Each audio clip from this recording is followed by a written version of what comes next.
Good morning, brothers and sisters. This morning, I'm going to tell a story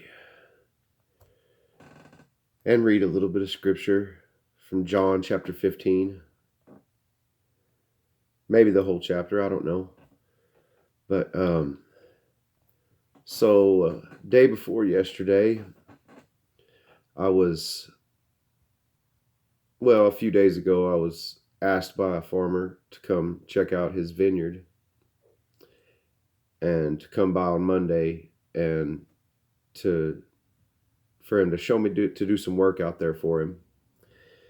And they hired me and a friend of mine, he's actually my nephew-in-law, I guess you'd call it. He's my niece's husband. But we went out and they showed me what to do Monday, and they told me that we were going to have to take these wires that ran down the length of each row of grapevines, and they were up top in a section hooked on the poles as you go across.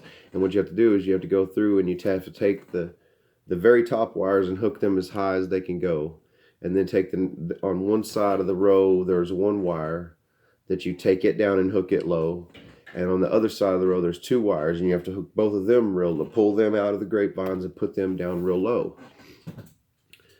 So that they told us we had to do all that and do that work. And they wanted us to go through and prune and trim the grapevines as well. The underneath sides of them, anything that's coming out the bottom, coming out the wrong direction, they wanted us to go through and trim out and prune out of there and basically it's to help to train the grapevines to grow where they're supposed to go. Well, here's the story. We went out yesterday, the day after I had been told what to do and been hired to do all this pruning of these grapevines, and a big hailstorm had come through between Monday night and Tuesday morning whenever we went out. And the hail broke the grapevines and all over the place. It just shredded them. And basically what I'm saying is that our job got cut in half by God, because we had to go and move those wires on the grapevines for when they grow. But with the hailstorm, God did all the pruning. He did all the pruning, and there was no point in pruning anymore because so many of the grapevines have been destroyed. Sorry, this is hard to talk about. I've been praying about it and wondering what lesson God had for me to learn from this. It's not, I wasn't worried about losing the work. That's not a big deal. We got half the job. We finished it all up yesterday, half the job. It's no big deal. Like I said, I wasn't supposed to be here to be able to do a live stream this morning or anything, but I'm here because, like I said, God, the hand of God, did the work for us. And He sent me over here to John chapter 15.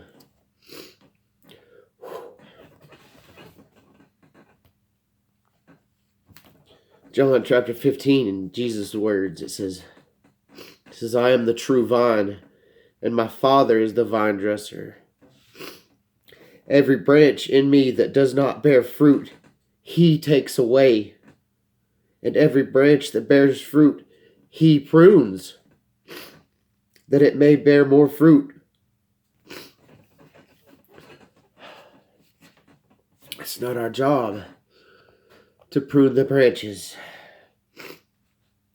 It's not our job to take away branches. It says, every branch in me that does not bear fruit, He takes away.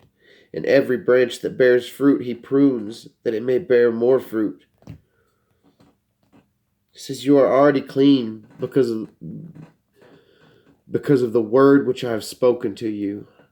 Abide in me, and I in you.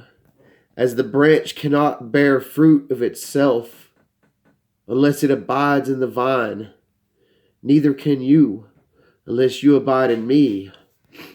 I am the vine, and you are the branches. He who abides in me, and I in him, bears much fruit. For without me, you can do nothing. If anyone does not abide in me, he is cast out as a branch and is withered, and they gather them and throw them into the fire, and they are burned.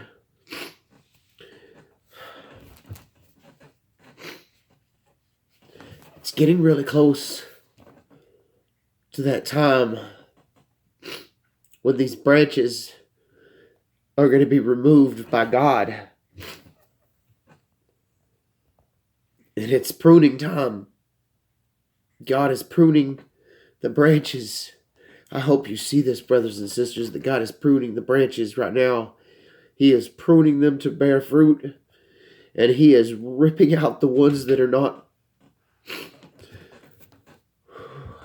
If you abide in me and my words abide in you, you will ask what you desire, and it shall be done for you.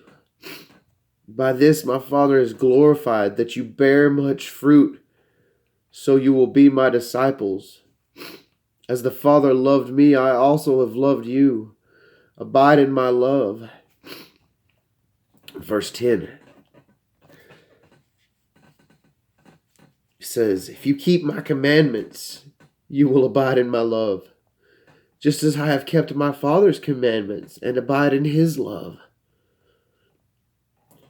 These things I have spoken to you, that my joy may remain in you, and that your joy may be full. This is my commandment, that you love one another as I have loved you. Greater love has no one than this, than to lay down one's life for his friends. And you are my friends, if you do whatever I command you. No longer do I call you servant, for a servant does not know what his master is doing. But I have called you friends. For all things that I heard from my Father I have made known to you. Here's another important part. We were going to go out, and we were going to go to that vineyard, and we were going to choose which branches lived and which ones died, because they wanted us to do that. It says, verse 16 says, you did not choose me, but I chose you and appointed you, that you should go and bear fruit, and that your fruit should remain, and that whatever you ask the Father in my name, he may give you. These things I command you, that you love one another. If the world hates you, you know that it hated me before it hates you, before it hated you. God's going to do the pruning, brothers and sisters, and it is coming fast.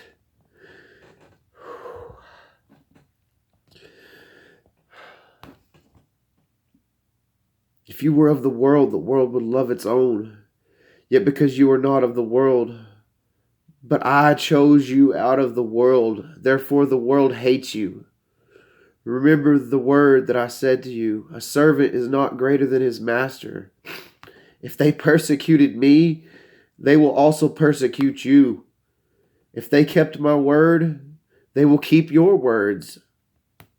But all these things they will do to you for my name's sake, because they do not know him who sent me. If I had not come and spoken to them, they would have no sin, but now they have no excuse for their sin. He who hates me hates my Father also. If I had not done among them the works which no one else did, they would have no sin. But now they have seen and also hated both me and my Father. But this happened that the word might be fulfilled which is written in the law. They hated me without a cause. But when the Helper comes, whom I shall send to you from the Father, the Spirit of truth, who proceeds from the Father, he will testify of me and also bear witness, because you have been with me from the beginning. This is really important about this vineyard, brothers and sisters.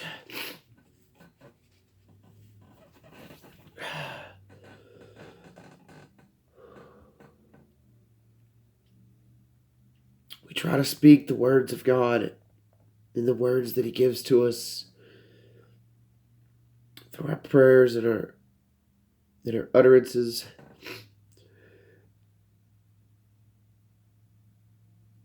But God gives the increase, and God is the one that opens people's hearts and minds to the acceptance of this word.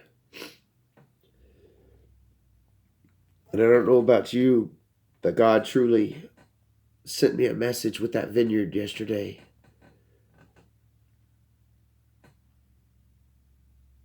It's pruning time. It's pruning time, and it's God's job. God is doing the pruning. God is doing the pruning. I bear witness of this. I bear witness of this. God has been pruning the sin from my life literally daily for the last year, and before that was guiding me and showing me all kinds of things that I believed were truth that are lies. And it's pruning time, and God is getting ready to get rid of those branches that aren't bearing any fruit.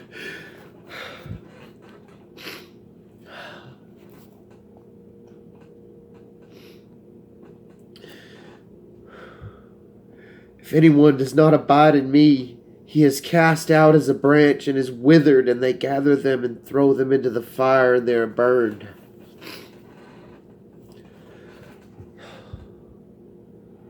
Brothers and sisters, answer that call today. Don't get burned in the fire. Don't get burned in the fire. God bless you all. I love you all. You stay strong in the Lord and answer that call.